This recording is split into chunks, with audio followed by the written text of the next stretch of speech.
Hello guys, আজকে স্যারকে এই 5 সেপ্টেম্বর উপলক্ষে আমরা ছোট্ট করে একটা গিফট দিচ্ছি। যাই হোক, একটু ইউনিক টাইপসের ভেবে গিফটটা দিচ্ছি। স্যার খুলবে, আপনারা ভিডিওটি স্কিপ না করে দেখতে থাকুন। হে ভগবান, করা শুরু করেছে, দেখা যাক গিফটের মধ্যে কি আছে।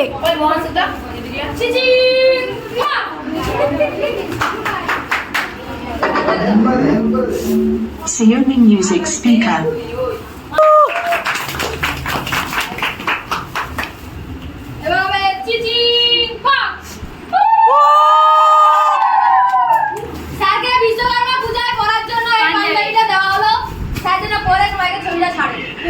আমাদের খুব ভালো লাগবে। তাহলে আপনার পছন্দ তো গিফটটা? স্যারের গিফটটা পছন্দ হয়েছে তো? ছাত্রীদের যে কোনো গিফট বা যে কোনো উপহার আমার খুবই প্রিয় এবং খুবই ভালো লাগে। ধন্যবাদ।